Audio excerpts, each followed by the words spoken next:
Hello, buddy.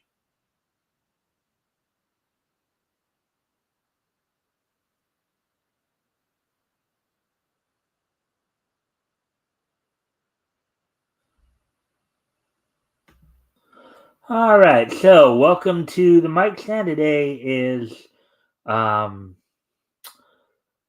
Friday, January 20th. So, of course, we have the latest in news. Actually, tonight, I'm gonna give people a chance to come in before we talk about what's on tap for the night. As always, if you guys haven't already, you guys can help out by liking and sharing the stream. See if we can get some more friendly people in here to engage. That'd be appreciated. Also, if anything here grabs your attention, feel free to comment and or ask questions, and I will try to answer the questions to the best of my ability. So, as I said, we're just gonna give it a minute or maybe 1.5 to 2 minutes to people a chance to come in here. Let's see.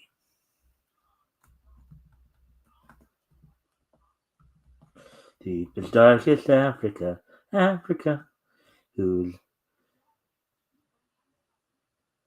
who's the one who's the king of Africa?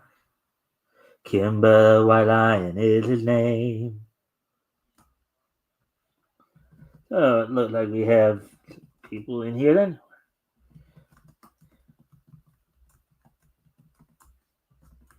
All right. Well, with that then, since we have at least another person in here, another couple people maybe.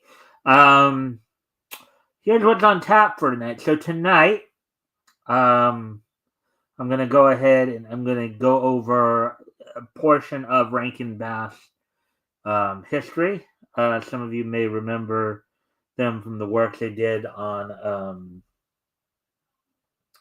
you know, we know that throughout the 60s and 70s they did a lot of holiday specials. That's the part we're going to focus on tonight, um, as well as talking about, and of course they also did Thundercats and Silverhawks in the 80s as well. But the part we're going to focus on with Rankin Bass tonight are many of their holiday specials. You look at their history, their early history, and talk a little bit about their holiday specials, and then of course we'll have the wrestling wrap up, get all caught up, including talk a little bit about what on tonight's Ring of Honor Final Battle pay per view, tonight's SmackDown for WWE. Um, get prepared for the weekend's action AEW as well. Um, Then we'll have the This Day in Each History, and then we'll wrap everything up. So, programming note, of course, this Tuesday and Wednesday, Christmas Eve and Christmas Day, we will not be doing shows. We will be doing shows, of course, Sunday, Monday, Thursday, and Friday. Just Tuesday and Wednesday, we will not. This Sunday, of course, Rick Piper will be joining me as we'll be looking back to comics went on sale in April of 1940. From this week, we'll be focusing in on Fawcett Comics on Sunday. But anyways, with all that being said, of course, why don't we're coming up on 4 minutes here? Why don't we go ahead and get started on talking about our main attraction for the night? We're just talking about Rankin Bass here. And a little bit about the history of Rankin Bass Animation Entertainment. All right, so as always, first off, if you guys haven't already, if you guys can help out by liking and sharing the screen, see if we can get some more friendly people in here to engage. That'd be appreciated. Also, if anything here grabs your attention, feel free to comment and or ask questions, and I will try to answer the questions to the best of my ability. With that being said, let's get into the material here. We are now coming up on 5 minutes now.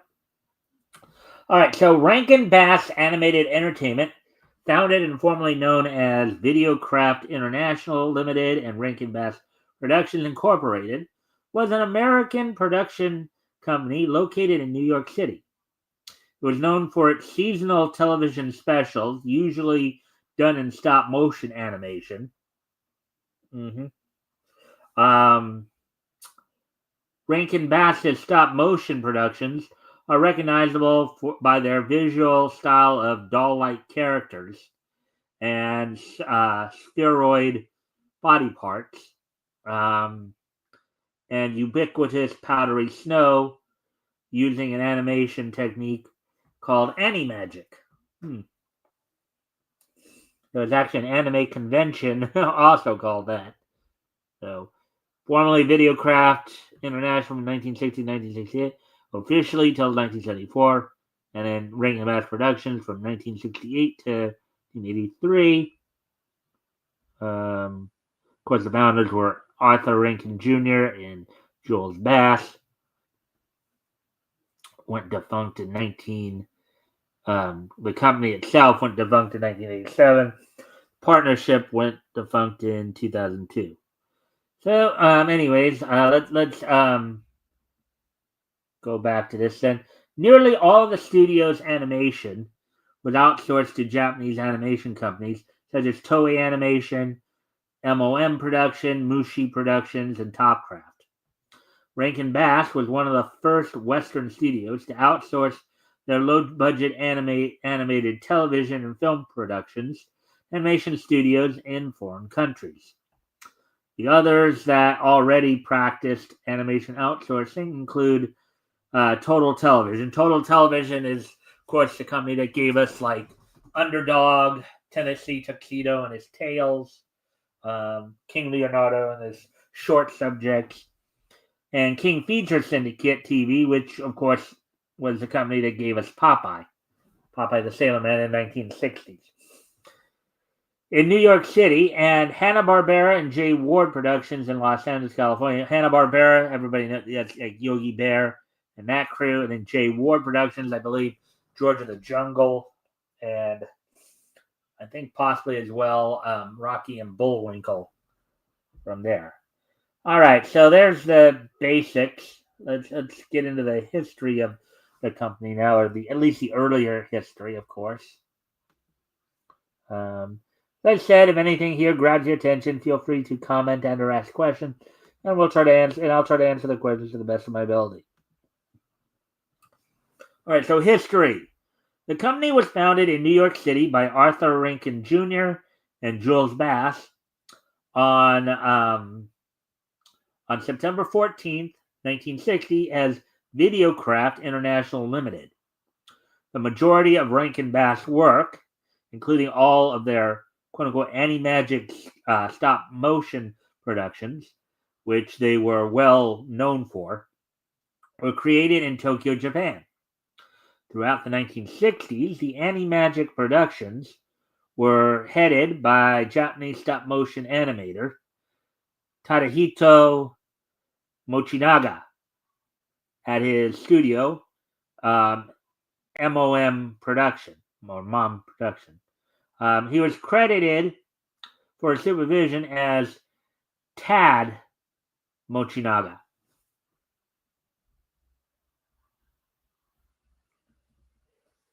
Rankin Bass traditional animation output was done by several animation studios such as Toei Animation, Elkin, formerly known as TCJ, Dentsu, Mushi Production, and especially Topcraft, which was formed on February 1st, 1972 by Toei animator Toru Hara, who was credited as an animation supervisor, in parentheses here, who was credited as an animation supervisor in some of Rankin Bass's specials, parentheses. While several Topcraft staff, including Hara and industry legends such as Hayao Miyazaki, would go on to form Studio Ghibli in the wake of Topcraft's death. Other now, what they mean there, of course, the company closed down. They went out of business.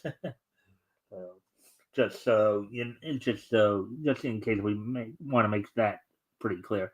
Others formed another studio, Pacific Animation Corporation, which continued working on Rankin Bass titles until it was bought by Disney in 1988.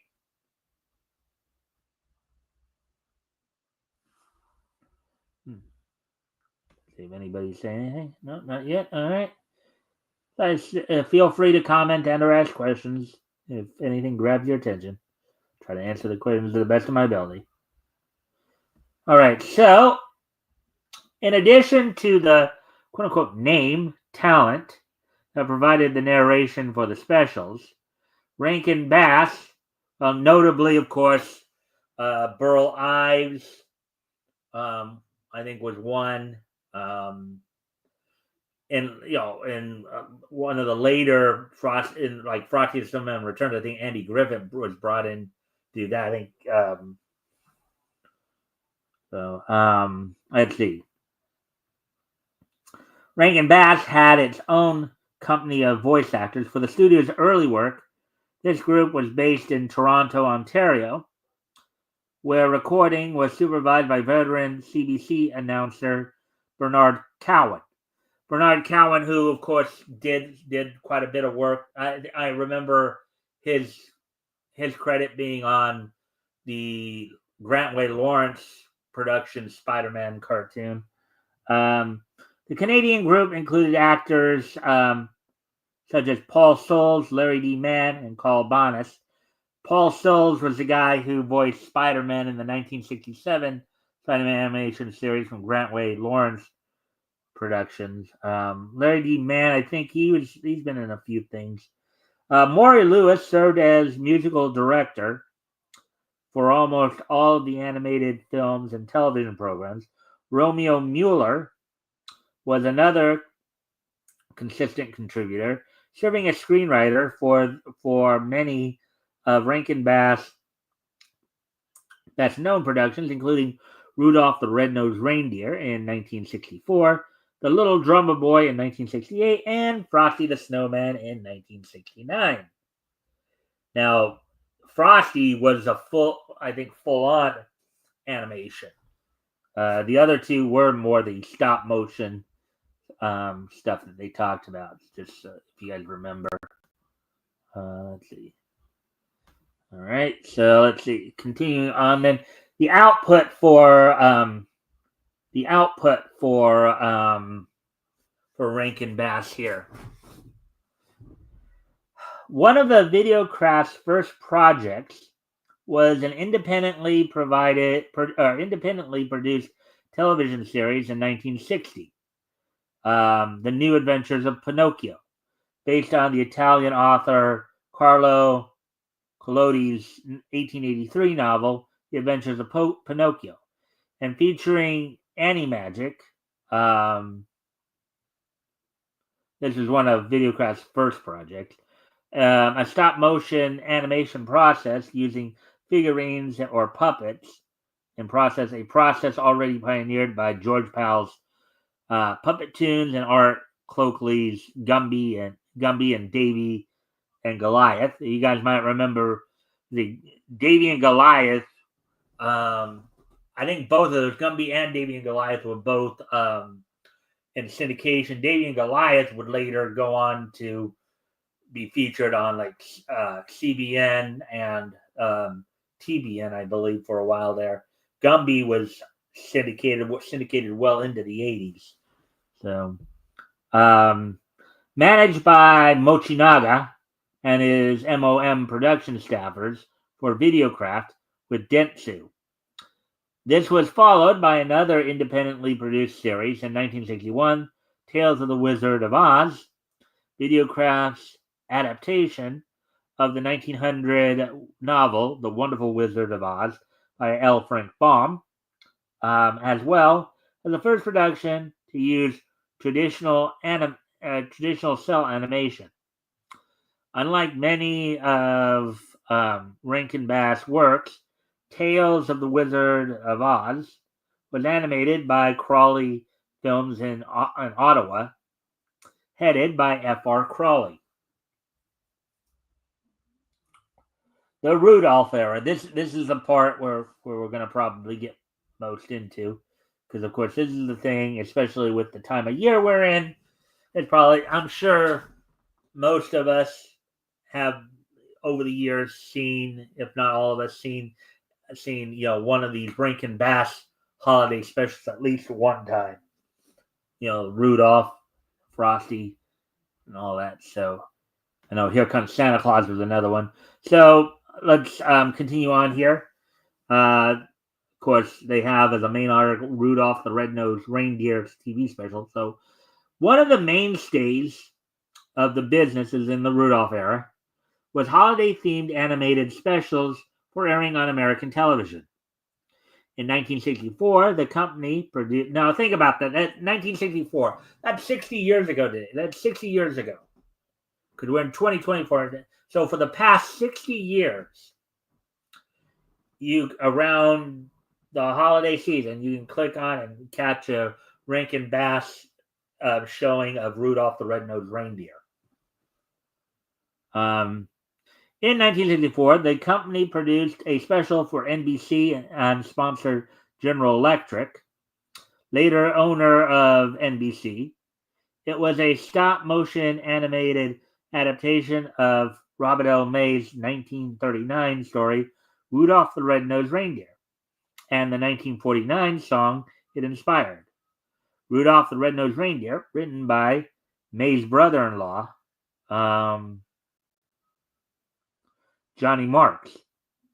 Almost 2 decades later, or almost 2 decades earlier, in 1948, it had been made into a cartoon by Max Fleischer, brother and former partner of Dave Fleischer, as a traditional cell animated short for the Jam Handy Film Company. With the American actor Burl Ives in the role of Sam the Snowman, the narrator, Canadian actress Billie Mae Richards, as the voice of the main title character Rudolph, and an original orchestral score composed by Marks himself, Rudolph became one of the most popular and longest-running Christmas specials in television history. To this date, it would be 60 years. And I know now he's being shown here in the States, I think, on might be Freeform by this point. It was like Fox Family for a while, then Family Channel. But I think now it would be Freeform, I think is the name of the company now. Not completely sure, but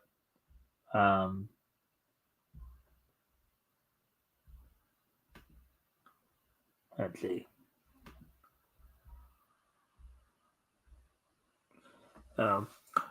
Let's see, where are we at? Okay. It remained with NBC until around 1972 when it moved to CBS.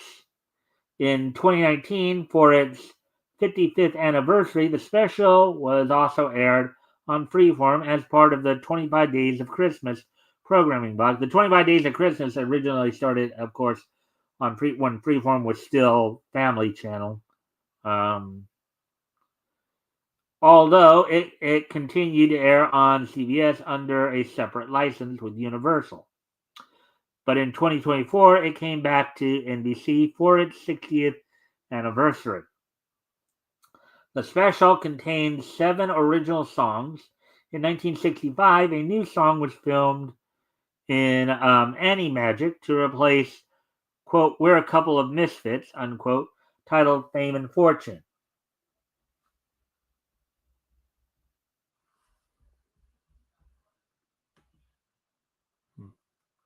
All right.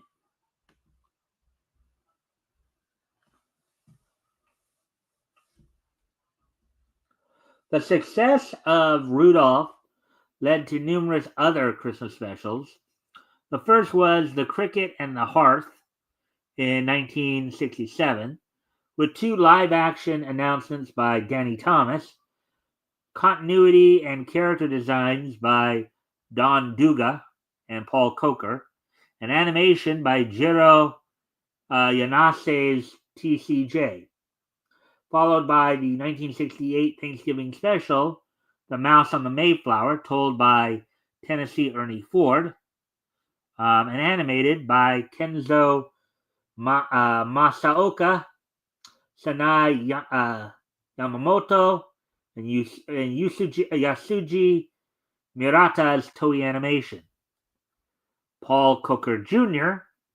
would go on to design characters and production for more than 40 Rankin Bass specials and episodes. Other holiday specials.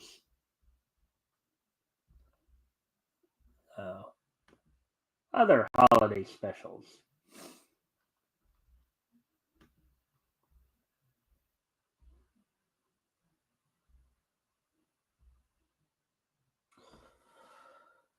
Many of their other specials, like Rudolph, were based on popular Christmas songs. In 1968, the British-American actress Greer Garson provided dramatic narration for The Little Drummer Boy based on the traditional song and set during the birth of the baby Jesus Christ, and starring Puerto Rican actor Jose Ferrer as the voice of Ben Haramed. During that year, Videocraft International Limited, parentheses, whose logo dominated the Rankin Bass logo in the closing credit sequences, parentheses there, changed its name to Rankin Bass Productions Incorporated, and adopted a new logo, retaining a Videocraft byline in their closing credits until 1971, with Tomorrow Entertainment, a unit of General Electric Company, acquired the production company. When Tomorrow Entertainment, a unit acquired. The quote-unquote Animagic process for The Little Drummer Boy took place at MOM Production, which was renamed Video Tokyo Production after Tadahito Mochinaga left Japan for his return trip to China following the completion of the animation for Mad Monster Party, thus ending his collaboration with Rankin Bass. Takeo Nakamura, the director of Sanrio's 1979 stop-motion feature Nutcracker Fantasy, was among the Animagic quote-unquote team, but he was never credited as a supervisor.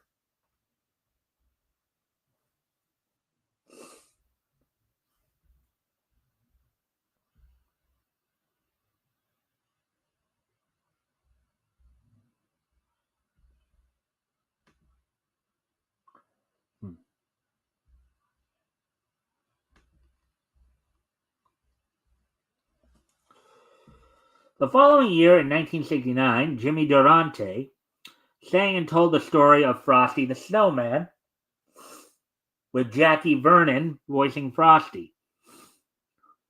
It was based on Steve Nelson and Jack Rollins' 1950 song of the same name, and also introduced Billy DeWolf, the voice of Professor Hinkle, a greedy magician who tries to steal away the magic hat that brought Frosty to life to become a billionaire. Mushi Production, an animation studio founded in 1961 and formerly led by the manga artist Osamu Tezuka, of course, in parentheses, creator of Astro Boy, Kim of the White Lion, and Ambassador Magma, on parentheses, handled the animation for the special with supervision by Yusaku Steve Nakagawa, a layout artist and character designer for Hanna-Barbera in Los Angeles, California. Now, I do need to step away I do need to go off camera here for a quick moment to take care of something real quick here. But I will be right back. If you guys haven't already, you guys can help out by liking and sharing the stream. See if we can get some more people some more friendly people to engage. That'd be appreciated. Also, if anything grabs your attention, feel free to comment and or ask questions, and I'll try to answer the questions. So with that, I'm going to put the music on. I'll be right back.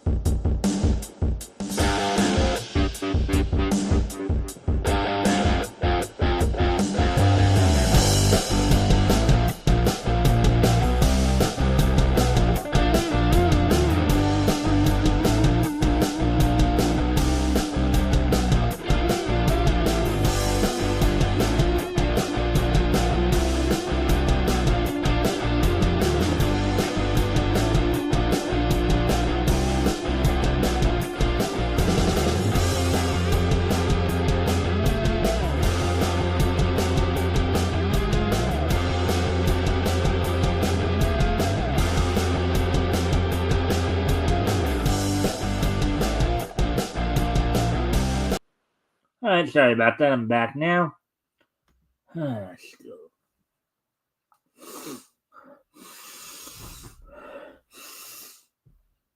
Anyways, so with that, let's get back to the article here.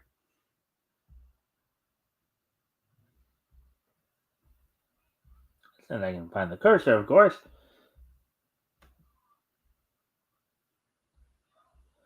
All right, so the year 1970 brought another Christmas special. Santa Claus is Coming to Town. Rankin Bass enlisted Fred Astaire as narrator.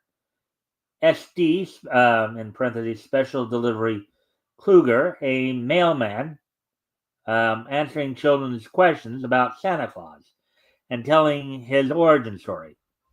I'm sure many of us remember this one. This one's a pretty fun one too. The story involved young Kris Kringle, voiced by Mickey Rooney, and the villainous Burgermeister Meisterburger. Try saying that one 3 times fast. Voiced by Paul Frees. Paul Frees, a well-known voice actor in the 60s. He also worked a lot with Walter Lantz on a lot of his, including Charlie Berry of the Berry Family, Doc from Hickory Dickory and Doc and Champ and Doc. Kringle later marries the town school teacher, Miss Jessica, voiced by Roby Lester. Kizo Nakashima, the assistant director of Rankin Bass's previous productions, was credited as production supervisor. In 1971, Rankin Bass produced their first Easter television special, Here Comes Peter Cottontail, with the voices of Danny Kaye as the narrator, Seymour S. Sassafras, Vincent Price as the evil rabbit Johnny Q. Irontail. Oh, Vincent Price. Of course, he was Egghead in the Batman. Or no, actually, I think he was Egghead in the Batman series, the live action Batman series. He also lent his voice to the 13 Ghosts of Scooby Doo as well. And then Casey Kasem, of course, Casey Kasem, radio personality and longtime voice actor from Hanna-Barbera's Scooby Doo franchise. Shaggy from that, as we talked about recently, and the title character Peter Cottontail. It was not based upon the title song by Steve Nelson and Jack Rollins, but on a 1957 novel by Priscilla and Otto Friedrich titled The Easter Bunny That Overslept. This was the second and final quote-unquote Animagic production to be supervised by Kizo Nakashima. Steve Nakagawa was also involved in this special as a continuity director. In 1977, Fred Astaire returned as S.D. Kluger in The Easter Bunny is Coming to Town, telling the tale of the Easter Bunny's origins. From there, Rankin Bass used Masaki Lizuka as an associate producer, Akikazu Kono as an quote-unquote Animagic supervisor. Back in 1973, Izuka, I guess,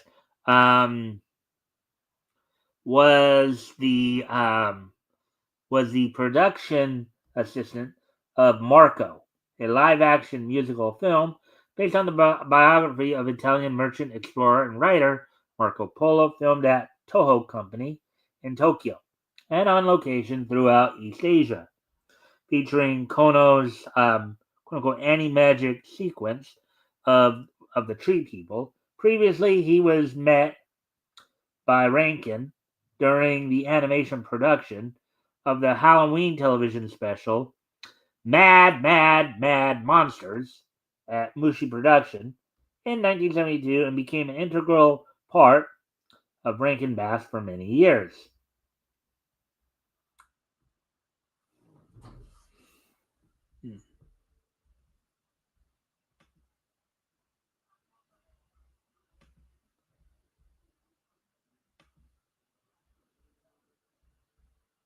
In 1974, Rankin Bass Productions was relaunched once again as an independent production company and produced another Christmas special for television, The Year Without Santa Claus. This one, I believe, was a full animation special, not stop motion. It was full animation, featuring Shirley Booth voicing narrator Mrs. Claus, Mickey Rooney returning as the voice of Santa Claus, and supporting character Snow Miser, voiced by Dick Shawn, and Heat Miser, voiced by George S. Irving. It was the first Rankin Bass quote-unquote Animagic production on which Akikazu Kono and okay, so I guess this was but I could have sworn there was a special called The Year Without Santa Claus that was full animation. But, and puppet maker Ichiro Komoro share in the production supervision. It was remade as a poorly received live-action special effects TV movie shown on NBC in 2006, starring Delta Burke and John Goodman as Mrs. Claus and Santa. Throughout the 1970s, Rankin Bass with Video Tokyo and the former Toei Animation employee Toru Hara's Topcraft continued to produce animated sequels to its classic specials, including the teaming of Rudolph and Frosty in 1979's Rudolph and Frosty's Christmas in July, with the voice of Ethel Merman as Lily Lorraine, the ringmaster of a seaside circus, and Rooney again returning as Santa. The special features cameos by characters from several other Rankin Bass holiday specials, including Big Ben the Clockwork Whale from Rudolph's Shiny New Year, Jack Frost from Frosty's Winter Wonderland. Later that year, Jack appeared in his own special, Jack Frost, narrated by Buddy Hackett. It tells the story of the Winter Sprite's love for a mortal woman menaced by the evil Cossack king Kubla Cross. Paul Frees, in addition to Kubla, voiced Jack Frost's overlord, Father Winter, quote unquote. And of course, we already talked about some of Paul Frees's previous, other works as well in this.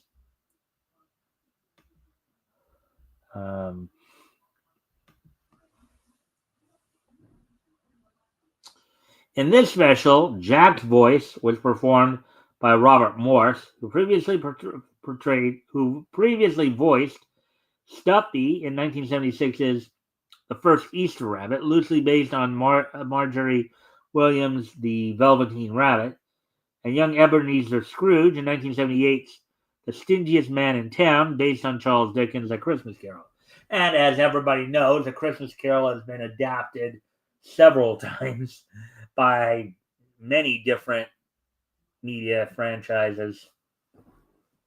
Among Rankin Bass's original specials was 1975's The First Christmas, the story of the first Christmas snow, featuring the voice of Angela Lansbury, in parentheses, who also starred the 1982 adaptation of The Last Unicorn, on parentheses, as the narrating and singing nun, Sister Teresa, and Irving Berlin's Christmas classic White Christmas.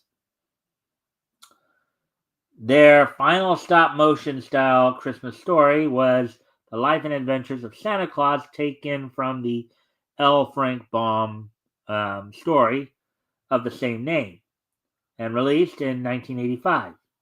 In this story, the Great Ack, voiced by Alfred Drake, in parentheses there, summons a council of immortals to bestow upon a dying Claus, who in this special is voiced by Earl Hammond, with J.D. Roth voicing the young Claus.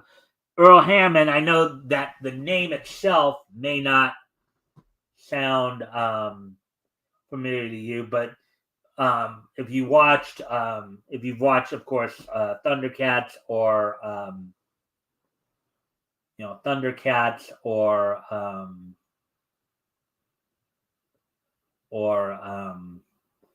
Silverhawks. You heard his voice in there. Let me see here. Let me see because I think he might have been the one who did Mumra and Monstar in the respective series. But I need to double check that. See if they have that here.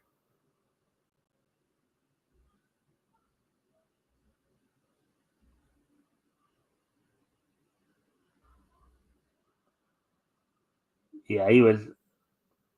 Yeah, he was the voice of Monstar and Silverhawks. He was in Thundercats. He was of course Mumra, Jaga, Snarf Oswald, Robert Bill, the Robert Verville, Snowman of Hook Mountain, Hammerhand, Captain Cracker. So, but basically Earl Hammond was most famous for his voicing Mumra and Monstar in Thundercats and Silverhawks respectively. Let's see.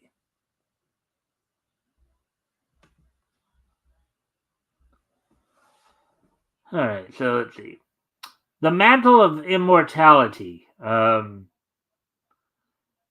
make his case, the great Ack tells Claude's life story from his discovery as a foundling in the magical forest and his raising by immortals, through his education by the great Ack in the harsh realities of the human world, and his acceptance of his destiny to struggle to bring joy to children.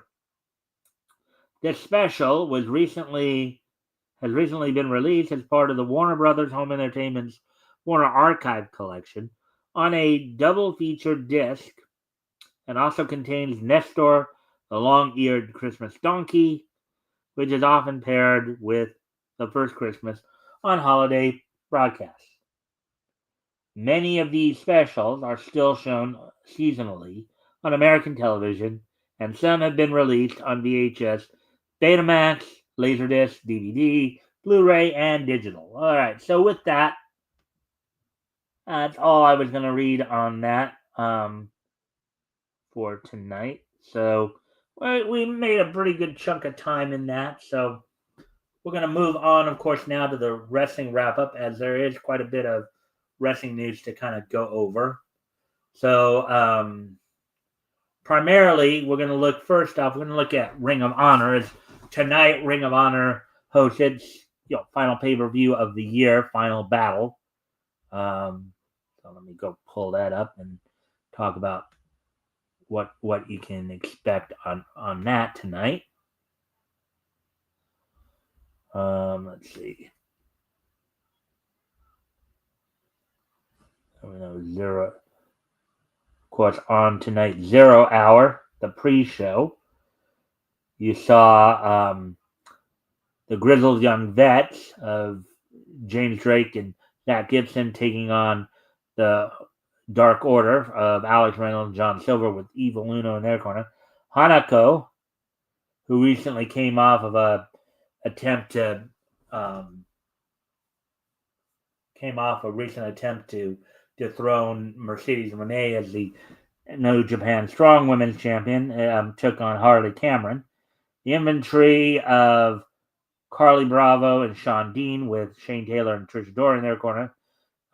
Were taking on the Undisputed Kingdom, Mike Bennett and Matt Taven. And the Gates of Agony, Bishop Khan and Toa Leona, had been looking to continue their feud with Liege of EJ Naduka and Lee Johnson. So that was on the pre-show tonight. Now on the main show, for tonight's final battle from the Hammerstein Ballroom in New York City. The main event. Well, it looks like the main event they're going to have as Athena defending the Ring of Honor Women's World Title against Billy Starks. Chris Jericho defends the Ring of Honor World Title against Always Ready Matt Cardona.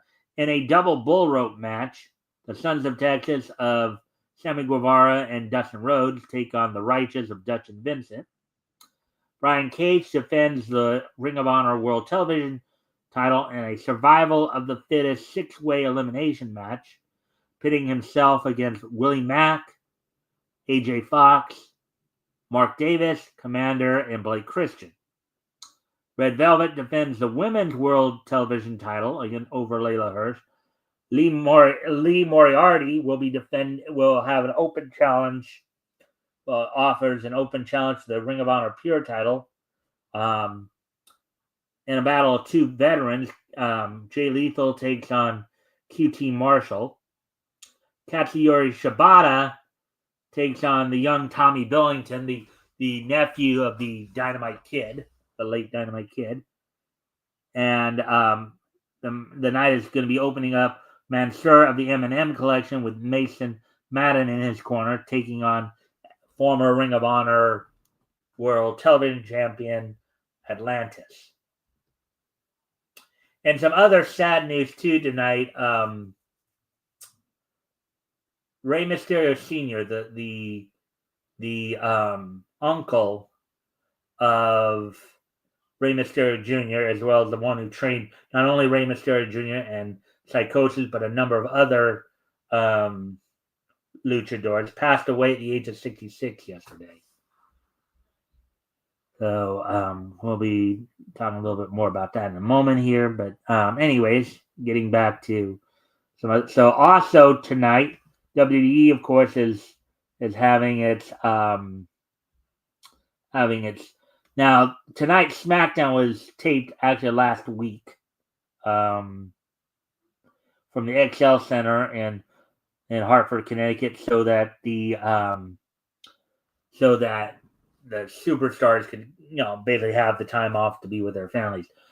Scheduled on tonight's show, the main event will be Bianca Belair and Naomi defending the women's tag team titles against WWE Women's Champion Nia Jax and Candice LeRae.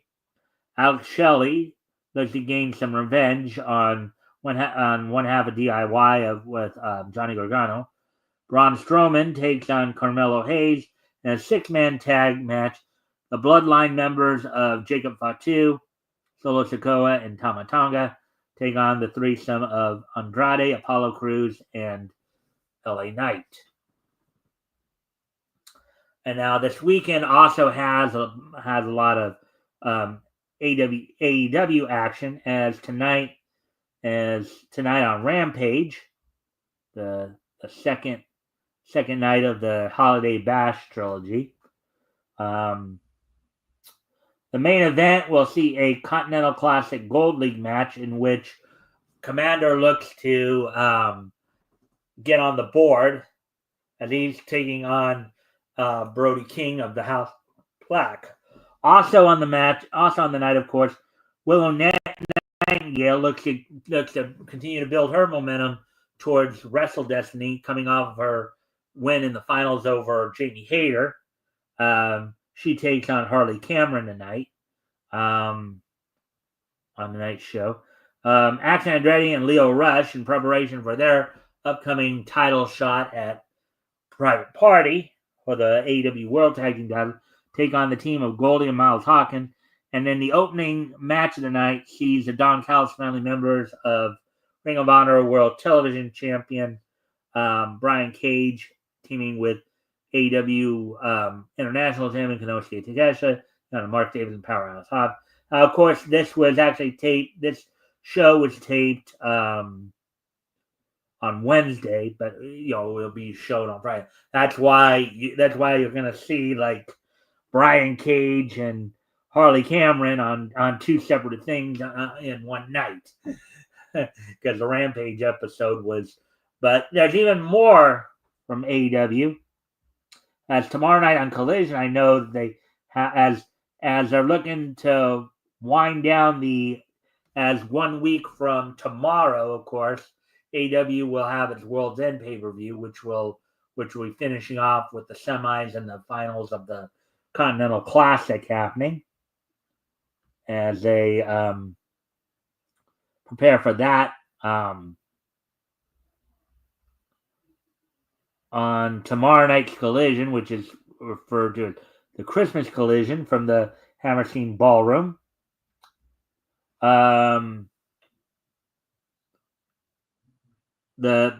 You have two blue league matches and two gold league matches. Mark Briscoe takes on the Beast Mortos. Shelton Benjamin takes on Daniel Garcia. Of course, Garcia's TNT title is not on the line. In the two gold league matches, you have Claudio Castagnoli taking on Darby Allin, and as Allin looks to get some payback on Claudio for some of the stuff he's been doing lately, and in what promises to be a banger, as some people would call it, the aerial assassin Will Ospreay takes on the Master of Flight Ricochet. With that being said, that's all I got for the wrestling wrap up. So now what we're going to do, of course, is we're going to today being Friday, December the 20th, 2024, we're going to take a look back at this day in Niche history. So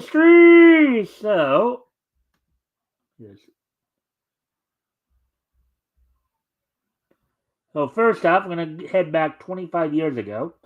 As on this date, 25 years ago today, on the Monday Night Raw, or on the Monday Nitro, following the night after Starrcade, from the Baltimore Arena in Baltimore, Maryland.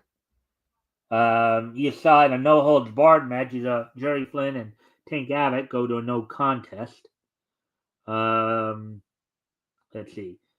In a three-way dance among the members of the Triad, Chris Kanyon defeated Bam Bam Bigelow and Diamond Dallas Page. In a ladder match for the WCW United States Championship, one night after winning it from Jeff Jarrett defeats Chris Benoit to recapture the WCW United States Championship. The Wall defeated Sid Vicious via DQ. The Varsity Club of Mike Rotunda and Rick Steiner, with Kevin Sullivan and Leia Meow in their corner, defeated Harlem Heat of Booker T and Stevie Ray. The main event, which Bret Hart defeated Goldberg to retake the WCW World Heavyweight Championship after having won it on the previous night's Starrcade, and then vacating it due to some of the stuff going down that previous night. They vacated it and had them redo the show. So that happened. That all happened 25 years ago today on Monday Nitro. Now moving ahead to 5 years ago today, on this date 5 years ago today in 2019.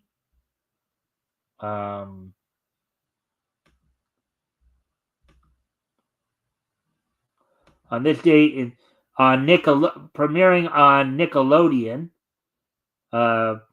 produced by a number of different companies, the Adventures of Paddington, the 2019 version, premiered on Nickelodeon on this date 5 years ago today. So 5 years ago today, the 2019 version of The Adventures of Paddington, following The Adventures of Paddington Bear, premiered on Nickelodeon on this date back in 2019.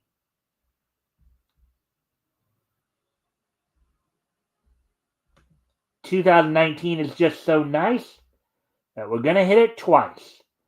And also on this date in 2019,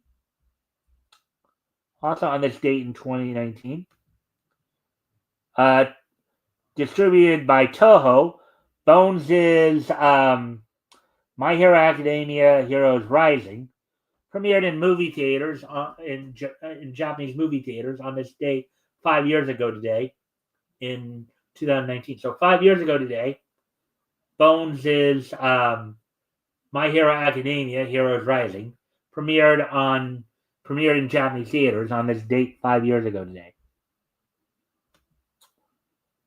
And finally, heading back 1 year ago today, on this date 1 year ago today,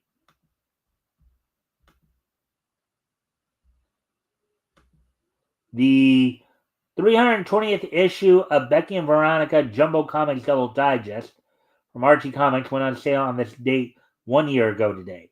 Sold for $9.99. It was 192 pages. On this date 1 year ago today, the 320th issue of Betty and Veronica Jumbo Comics Double Digest number 3 went on sale from Archie Comics on newsstands on this date 1 year ago today. Comic book shop. So with that, before we do finally head out, I would like to observe a moment of silence for Rey Mysterio Sr., the uncle of Rey Mysterio Jr., as well as his trainer, as well as the trainer of Psychosis, who passed away at the age of 66, I believe, sometime in the last day or two. So we're going to observe a moment of silence and we'll wrap up.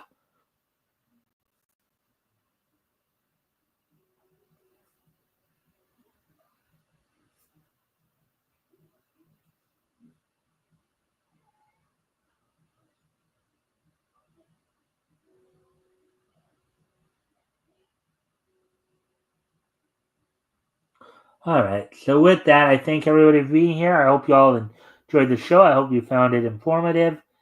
And of course, a reminder, we'll be back here this Sunday. As Rick Piper will be joining me as we'll be looking back comics that went on sale in April 1940. We'll be focusing on Fawcett this week. Be looking back to Wiz Comic Volume 1, Issue 5. Of course, be reading through Captain Marvel, Ibis the Invincible, and Spy Smasher. So with that, I thank everybody for being here, and I hope to see everybody back here on Sunday. Bye!